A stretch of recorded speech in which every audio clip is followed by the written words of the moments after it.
Баршаларыңызға сәлем, сіздермен бірге Дамы KZ арнасы. Менің каналымнан әртүрлі әдістерді, сабақта бағалау түрлерін, түрлі презентация жасау жолдарын және де әртүрлі көрнекіліктерді көріп таныса аласыздар. Және де менің каналыма тіркеліп, лайк басуды ұмытпаңыздар. Шамшырақ ойыны.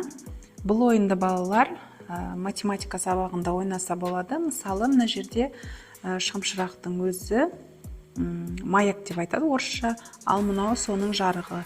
Бұл жерге кез келген осындай сан жабыстырасыздар.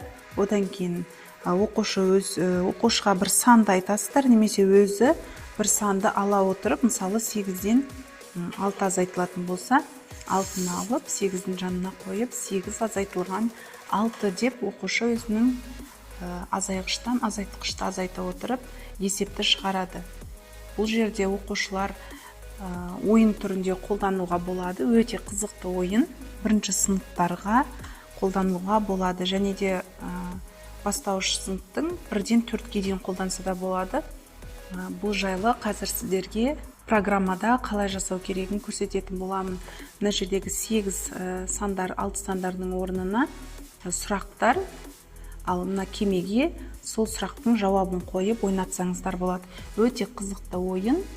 Сабақтарыңызда қолданып көрсеңіздер болады. Ал енді бүгін сіздерге көрсететін көрнекілігім шамшырақ ойыны.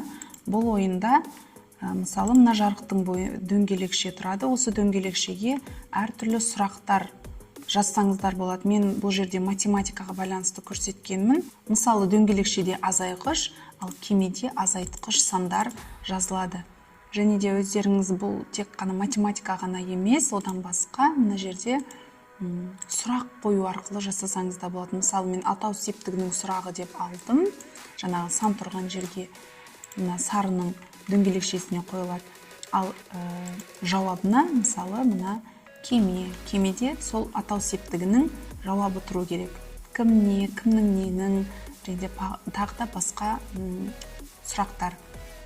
Бұны тек қана математика мен осы қазақ тілге ғана емес, сонымен қатар әдебиет, жаратылыстану, дүниетану сабақтарында өздеріңіз қолдана аласыздар. Яғни сұрақтарын қоясыздар, ал кемеде жауаптары болады. Ал сіздерге осы ойын ұнаса, менің каналыма тіркеліп, лайк басып, комментарий қалдырып өтіңіздер.